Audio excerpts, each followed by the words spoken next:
could have ended up being me singing, but thank you, you two. All right. So, today we continue our sermon series over learning to pray like Jesus. And we know we are all called to strive and to be as much like Jesus as possible. And an easy way for us to start, or something that would seem like a good place to kick off, would be in our prayer lives, right? Last week we asked the question, why did Jesus pray? Why did Jesus pray? This week we explained how Jesus was showing us an example of what we were supposed to do, how we were supposed to pray, how we were supposed to act, and how we were supposed to build that relationship, and how it would get us through the trials and tribulations of this world. Today we're going to take it a step further and ask the question, where did Jesus pray? We answered the why, now let's answer the where. All right, I'm curious, how many of you growing up, either as a young parent or even as a kid, depending on which stage of life more you remember better, how many of you would be told by your parent or told your children that they needed to go into a quiet place, turn off the TV, turn off the radio, and sit and do your homework? Anybody? Okay. That's just kind of the way you would need to get some work done. Some people, ideal is of getting work done. Or maybe it's more of, hey, I need you guys to go outside and run around and run your energy off so I can get some work done, right? That one might be a little bit more common these days. But I never really personally understood it until I got older. I am somebody who, when I was young, quiet made me lose my mind. Okay, I couldn't sit and do my homework in a quiet room, because then I'd be like, oh, there's a shadow, there's a squirrel, there's this, there's that. I would never be able to stay on track. I know that seems really far-fetched. I don't seem super ADHD or anything like that, but totally am, okay? I hated quiet. The quiet was not something I grew up. I mean, that was one of our struggles when we first got married. Mariah is somebody that wants the fan on at night to go to sleep. I wanted the TV on. No TV in the bedroom. It's my high school and college life. Okay? What am I supposed to do now? There's not a TV in the room. Well, there's other ways to make it hard to sleep, like kids crawling in your bed and beating you up while they sleep. But you ain't wrong. But the quiet used to be something that drove me absolutely nuts. And at any point of the day, I just didn't want that. If I was alone, I wanted the music blaring and the TV on, whatever it may be. And I would have to sit. And then on top of that, the way school set up was not built for kids like me, right? Sit down, be quiet, listen to somebody speak about something you probably don't want to listen to anyway. Okay? Every once in a while it was fine because it'd be a fun subject and it'd be like, oh, I can relate to this. This is fun. This is something that I love. This is something I want to learn. But a lot of times it was tough. But now as an adult, sometimes I long for that quiet so much, right? You can imagine with the house of 4 kids, it's not quiet ever unless they all go to the Hewlett's house. Then it's quiet. Okay? It's about the only time. Lila can be home by herself and she'll read a book, but the boys, no. If I remember The few times I'd get quiet since they've been born is going into the shower, but you have to lock the door. Because when you have kids in your house, is it ever your shower time? Or let alone your time to use the restroom? Or is it always, Dad, I want a hug. I'm literally busy right now. Don't really want a hug. But that's the way it is. It's always just kind of that way. You want that quiet. And I usually now get mine because I'm a night owl, so I stay up later, and the kids are finally in bed, and that's my alone time. That is my quiet time. My wife is the opposite. She loves sleep. She says it's her favorite hobby. Okay? I am more of the sleep when I die, but I get it. Okay? Because there's times it's just what you need. But she'll wake up super early and get her alone time and then lift and do all that stuff. But the fact is, as we get older, we tend to appreciate that quiet time more often, don't we? Maybe later in life I'll learn that I'm going to not like that quiet time. But as of right now, I definitely appreciate it. It's something that doesn't come all that often. That if you ever thought about the fact that Jesus showed us that alone time, even he needed it. He needed some time to step away, to walk and be by himself. You ever thought about how much he appreciated it? But how does his alone time compare to ours? If you have your Bibles, please open them up to Mark chapter 1. We're going to read verse 35 through 39. And as Jesus had just, I'll give you a breakdown of what's been going on. Jesus had just preached in the synagogue, and people were absolutely amazed by him, right? He had been teaching and doing all these amazing things, healing people and all these miracles, like Simon's mother-in-law, and threw out so many demons. And then he went to bed to rest from what sounds like an absolutely exhausting day. We've all been there, right? It's like, it's one of those days, it's so exhausting, you fall asleep before your head hits the pillow, okay? It seems like that was the way it was for Jesus. It was just an absolutely exhausting time. We pick up a verse that sounds like what it would have been probably the next morning after that exhausting day, okay? This is when I'd be my most irritable. But Jesus is in a different place. Let's read. Jesus prays in a solitary place. Very early in the morning, while it was still dark, Jesus got up, left the house, and went off to a solitary place where he prayed. Simon and his companions went to look for him. And when they found him, they exclaimed, "Everyone is looking for you." Jesus replied, "Let us go somewhere else, to the nearby villages, so I can preach there also. That is why I have come." So he traveled throughout Galilee, preaching in the synagogues and driving out demons. This is the word of God for us, the people of God. Thanks be to God. So, this is something that I find very interesting that we're going to get to in the point that when I first read this, I really kind of overlooked. But has anybody ever had like that super long, tough day, but you accomplished a ton and you were really proud of yourself, right?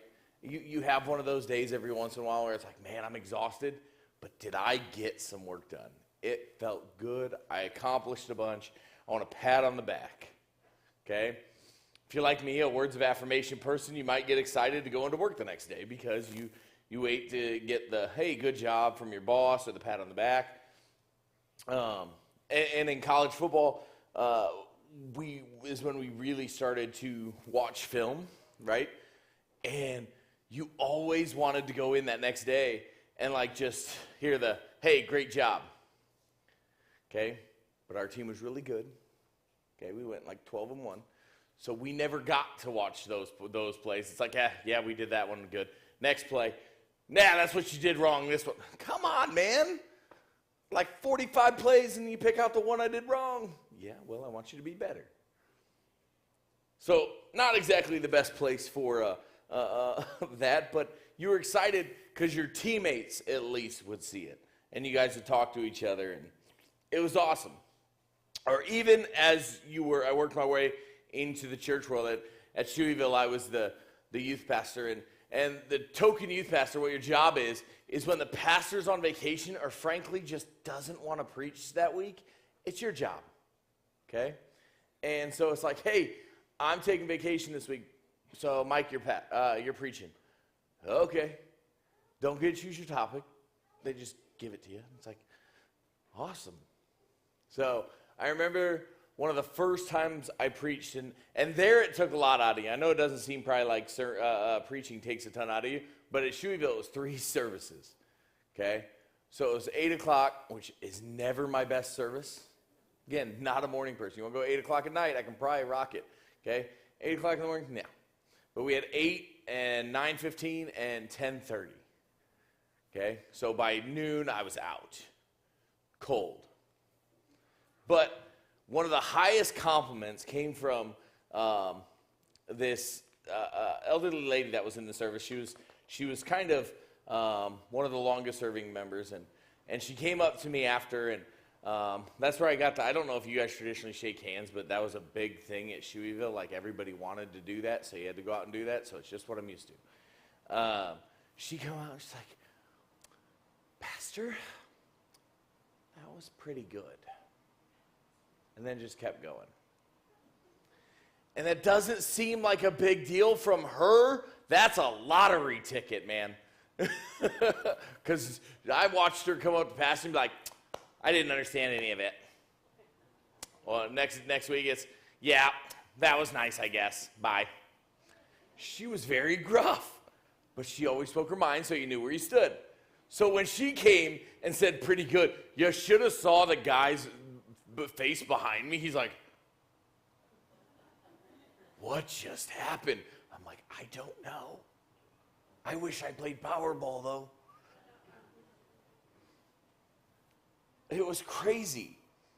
But it was one of the best things because you just didn't know. You got to bask in it, and you almost felt like you were a rock star. And that's what happened for Jesus. Jesus had become this local rock star, you could say. Everybody was praising him in this town. Everybody started being like, oh my gosh, you're doing these amazing things. And people were waiting to see you and what you'll do next. And the disciples were excited to start the next day because they wanted to bask in it as well. Because for the longest time, the disciples were getting told, you're nut jobs for following this guy. And now Jesus is finally starting to get somewhere in this town, and people are finally starting to get it, and they're like, finally they're seeing what we are. Let's celebrate that.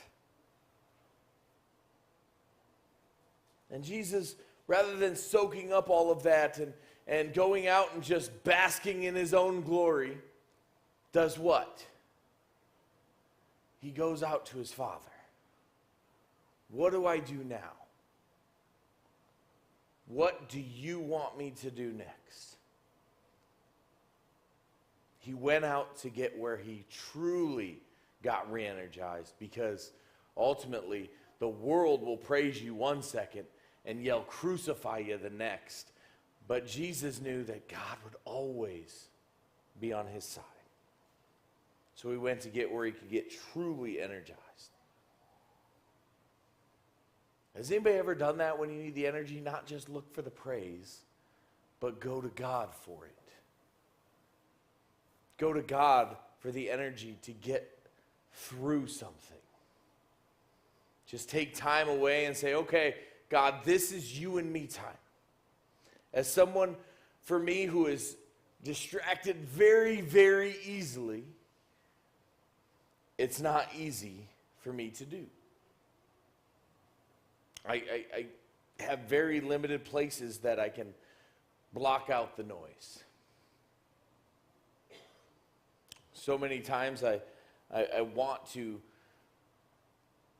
have that time, but I can't do it. So what has started to become is my drive time, right? When I'm driving somewhere, there's nothing that really distracts me. I'm looking ahead, and going where I'm supposed to go. Sometimes I drive past where I'm supposed to go because I'm praying or doing something. But it's fine. I just leave plenty early. All right? And I start to do that, and I start having my prayer time with that. In fact, the other day I was driving down to get my teeth cleaned at the dentist office where my wife works. And let me tell you what, I was feeling a little defeated.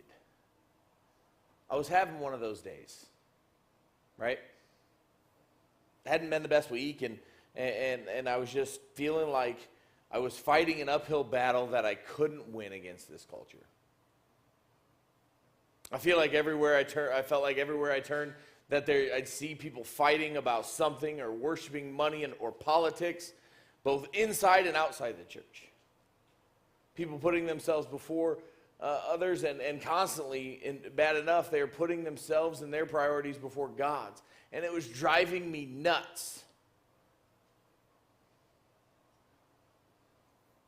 But the truth is, part of ministry sometimes is just having days where you wonder if anything you're doing is helping.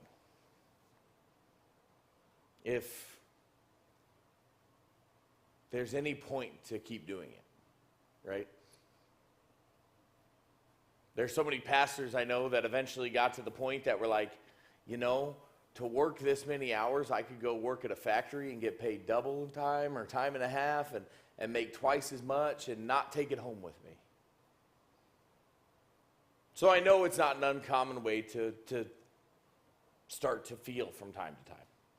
So the other day while I was in prayer alone in my car, wasn't super long or crazy prayer, but it was simple. A simple request that I asked God for. I said these words: God, right now I'm struggling. I know you're always with me, and I know you have already won. Okay? I know no matter what. But today, Lord, I feel defeated. God, I just need to feel some hope. Just a little hope. And so I go to lunch with my wife, and we grab some food, and we're sitting there talking. And the simplest thing almost brought me to tears. We're sitting there, and we're doing our thing, and there's this family or business people that sit next to us. And I'm not sure if it was a family or business meeting, maybe a little bit of both, I don't know. But they held hands and prayed for their food. Sounds simple, right? But I can't tell you the last time I remembered seeing somebody other than my family do it. And it made me emotional. And I thanked them, and I said, I'm struggling with a sermon right now because of this. I needed this, and this is the hope that God was showing me. I get it's hard. It's hard to pray in public. It's hard for people to watch you. It's hard for all of these different things because our culture is so judgmental towards Christians.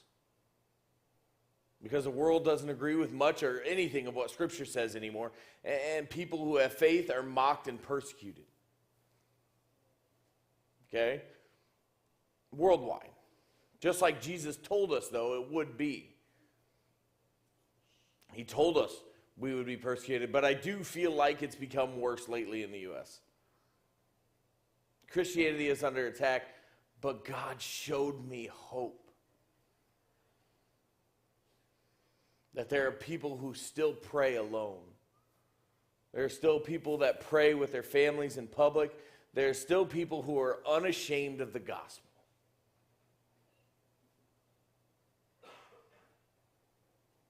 There was hope that until the day he comes back, there are people that are willing to proclaim his name. The truth is, the world's not going to turn around tomorrow and say, oh, we want to come back to Jesus unless the church starts first. It's become a back burner thing. Has anybody ever seen the movie War Room? Wow, that's not very many. There's homework, number 1. Write it down. War Room. Okay? Write that down. That's assignment 1. You're welcome. Early assignment. It's about this lady that literally creates this room in her closet where she goes and she prays and she puts everything up there that the world's struggling, everything she's struggling with, and all of the different things she's going to pray for. And she gives one of the most passionate prayers I've ever seen in a movie scene. And she said, Lord, bring up an army of prayer warriors to fight against the world, to fight against the wickedness that is going on in our world. And we don't talk about that. We just talked about that in our thing, that we don't talk about the D word. Right? What's the D word? Devil. Preach it. Because that's scary. But the truth is, if we are afraid to talk about all the negative and all of the things going on, then we aren't ready to step out and be prayer warriors. And that's what the world needs right now, is people willing to step aside saying, I'm going to step into a room alone and I'm going to pray for this. I'm going to do pray in public even if people criticize me. I'm going to do everything that God has asked me to do and everything that Jesus showed me to do, no matter what. If we don't, the world's going to continue to go the way it's going. If we don't start to fight for God, who will? We need to break the silence in the church. For too long, the church has sat back and been like, well, we're just not going to say anything. We don't want to hurt anybody's feelings. Would you rather hurt somebody's feelings or them wind up in hell? We don't like to say that word either, sorry. It's a place.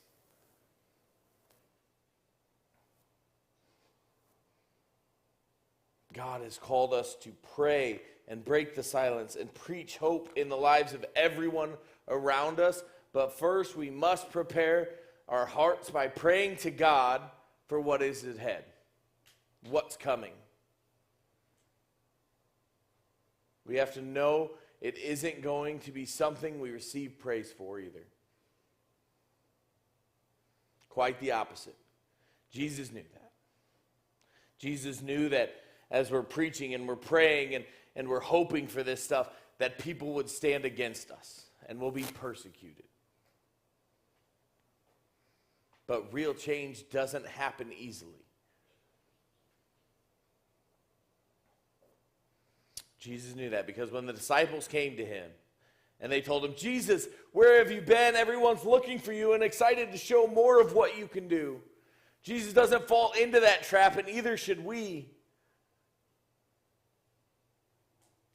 Jesus says, okay, I don't need to be glorified right now. My glory will come later. He tells them, we're done here. We've done enough. I'm not a sideshow. I'm not this. I'm not something to impress people. I'm here to preach hope and life into the community, and that's it. And then move on. We're here as a church to preach hope and life, that God sent his son to die for people. Just like Jesus was going and telling all these people that God loved them and the things he wanted to do into his life. But Jesus continuously does this. He goes and he has a tough day, and he goes into the wilderness. He goes and gets baptized and where he could have been and went in the wilderness. He knows he's about to go to the cross, and he goes and he says, okay, you know what, I'm going to go pray about it. Every time something hard's coming, Jesus goes and prays about it. He doesn't whine about it. He goes and asks God to be with him. He finds a place to go be with God, his war room, if you will, to prepare. And church, let me ask you this. If Jesus, the Son of God, needs to go to a quiet place to spend time with God in prayer and his eye on the prize, how much more does that mean we need, as broken sinners, to be in that quiet place, to go find that area where we can sit and pray and prepare ourselves for what God's going to do? We can sit here and we can talk about the cool things we've done. We can sit here and talk about the cool things God might do. But as I've told our board lately, unless we start to prepare for what God's already doing, we're going to get left behind. The only way to do that is by starting to pray about it, to start open to our hearts to it might be uncomfortable. It might be hard. But too darn bad. We're going to fight through it and move forward. Are we going to prepare ourselves like Jesus and start to follow his example, to be ready for the battle ahead of us? Or are we going to sit this one out and let somebody else do it and get left behind? That's our choice today. Amen?